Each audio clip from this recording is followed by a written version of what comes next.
দৃষ্টি অফিসিয়াল। দেখুন ভাইয়া, আজকের রাতের ফিজিক্যাল রিলেশন না করলে হয় না? আমার খুব ভয় লাগছে।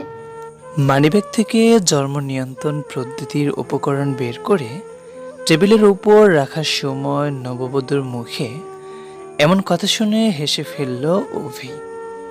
কেমন বাচ্চাদের মতো কথাবার্তা। অভি ঘুরে দাঁড়িয়ে হাসি মুখে বলল, কি বলছো এসব দৃষ্টি?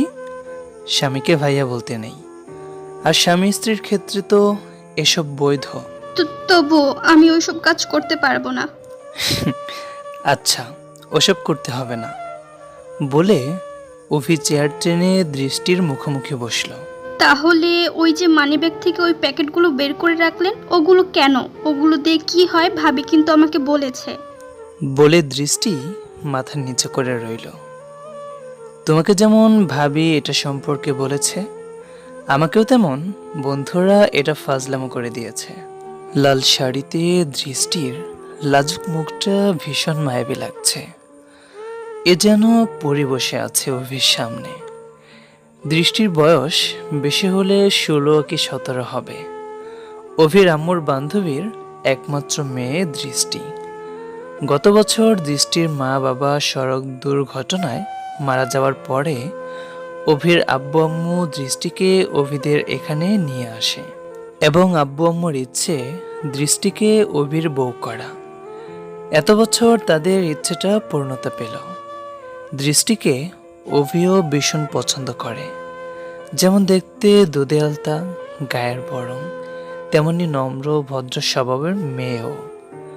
অভি কিছুদিন হলো বসুন্ধরা গ্রুপে একটা সেকশনের প্রোটেকশন সুপারভাইজার হিসেবে চাকরি পেয়েছে। দেখতেও সুদর্শন এবং স্মার্ট। তবুও দৃষ্টির কেমন যেন লাগছে। এত কাছাকাছি কেউ আসবে ভাবতেই শরীরের রোম কাটা দিয়ে ওঠে। ঘুমটা দিয়ে রাখায় সম্ভবত গরমে এবং ভয়ে লাজে ঘামছে দৃষ্টি। তাই দেখে অভি বলল, এবার তো খুলো দৃষ্টি। অভির মুখে এই কথা শুনে দৃষ্টি বয়ে গুটি গুটি মেরে বলল, আপনাকে না বললাম আমার ওসব ভয় লাগে। আরে ভয়ে কিসব উল্টাপাল্টা ভাবছো দৃষ্টি? আমি ঘুমটা খুলতে বলেছি। গরম লাগছে তো তোমার। শাড়িটা খুলে নর্মাল ড্রেস পরো, ভালো লাগবে। দৃষ্টি একটু দূরে সরে গিয়ে বলল, আমি শাড়ি খুলে ফেলি আর আপনি সেই সুযোগে আমাকে ধরবেন, তাই তো? আমি সব বুঝি। আরে তুমি আমার সামনে বদলাতে যাবে কেন? সামনে তো আপনি বসে আছেন, বদলালে তো আপনার সামনেই বদলাতে হবে। আচ্ছা, তোমার লজ্জা পেতে হবে না। আমি কিছুক্ষণের জন্য বাইরে যাচ্ছি। কথা শেষে অভি উঠে রুমের বাইরে চলে গেল। দৃষ্টি শাড়ি বদলে স্বাভাবিক কাপড় পরল। এদিকে অভি রুমের সামনে দাঁড়িয়ে আছে দেখে দাদি এগিয়ে এসে অভির গাল টেনে বলল, বাসর ঘরে বিউটি রেখে বাইরের ডিউটি করার মানে কি হতচ্ছাড়া? এই রাতে এক মুহূর্ত নষ্ট করতে নেই। অভি মুচকে এসে বলল, দাদা বেঁচে থাকলে আজকে নতুন করে তোমার আর দাদার বাসর দিতাম বুড়ি। দাদি ভেজকি কেটে বলল, আমাদের সফটওয়্যার এখন হ্যাং হয়ে গেছে রে। তোদের তরতাজা সফটওয়্যার কাজে লাগা।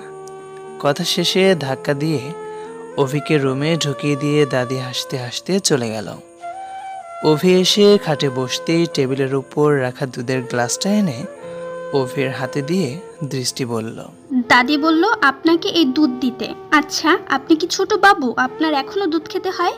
দুধের গ্লাসটা অভি হাতে নিয়ে হেসে বলল, ছোট্ট বাবু হলে তো দুধ ফিটার ভরে খেতাম। এটা একটা রীতি, বাসর ঘরে স্ত্রী স্বামীকে দুধ খাওয়ানো। ইস, কেমন পচা রীতি! এতে কি হয়? অভি হাসি মুখে বলল, বাসরাতে স্বামীকেই শুধু দুধ খেতে দেওয়া হয় তা নয়। রাসূল সাল্লাল্লাহু আলাইহি ওয়াসাল্লামের বিয়ের বর্ণনা থেকে জেনেছি যে বিয়ের দিন নবীর শাশুড়ি দুধের পেয়ালা সামনে দিলেন। এরপর তিনি কতটুকু পান করে তার স্ত্রীর দিকে এগিয়ে দিয়ে তাকে একটু পান করালেন। এরপর বাকিটুকু আবার নিজে পান করে নিলেন। রাসূল সাল্লাল্লাহু আলাইহি ওয়াসাল্লাম স্বামী স্ত্রীর ভালোবাসা কিভাবে শুরু করলেন দেখলেন তো। তাছাড়া দুধ সুস্বাদু, স্বাস্থ্য রক্ষায় কার্যকরী।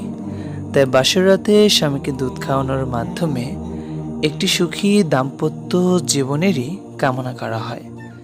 এবার বুঝলাম। আরও কারণ থাকতে পারে, কিন্তু বলা যাবে না। কেন বলা যাবে না? লজ্জাবতী বউ তো তুমি, তাই। তাতে কি? শুনে কিনা আবার লজ্জাবতীর মতো লাজে কুকড়ে গিয়ে খাটের তলায় ঢুকে বসে থাকো, তাই। তাইলে থাক, বলতে হবে না আপনার। ঘুমানোর কথা ভেবে অভি উঠে গিয়ে রুমের লাইট অফ করতেই দৃষ্টি চেঁচিয়ে উঠে বলল, এই লাইট বন্ধ করলেন কেন? আমি কিন্তু চেঁচিয়ে সবাইকে ডাকবো, বলে দিচ্ছি। অভির অবুঝ মন বলে উঠল, এমন বিয়ে করার চেয়ে চিরকুমার থাকা অনেক ভালো। তাই অভি হুট করে বলে উঠল, এমন করলে তো তুমি জীবনেও বাবুর আম্মু হতে পারবে না। মানে? মানে কিছু না বলে লাইট অন করে খাটের উপর এসে শুয়ে পড়ল অভি। দৃষ্টিও গুটিসুটি মেরে অভির থেকে নিরাপদ দূরত্ব বজায় রেখে শুয়ে আছে চুপচাপ। হঠাৎ অভির মনে একটা দুষ্টু বুদ্ধি জাগলো।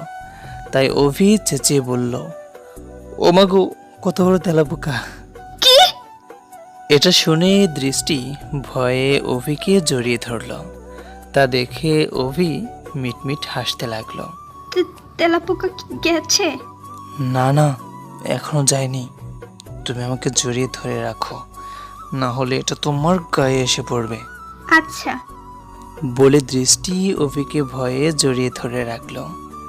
তারপর একসময় অভিকে জড়িয়ে ধরে দৃষ্টি ঘুমিয়ে পড়ল। অভি দৃষ্টির ঘুমন্ত মুখের দিকে তাকিয়ে ভাবতে লাগলো, আগে আমার বাচ্চা বউটাকে বড় বানাতে হবে, না হলে কখনোই আমি বাবা হতে পারবো না। বলে মুচকি হেসে অভিও ঘুমিয়ে পড়ল।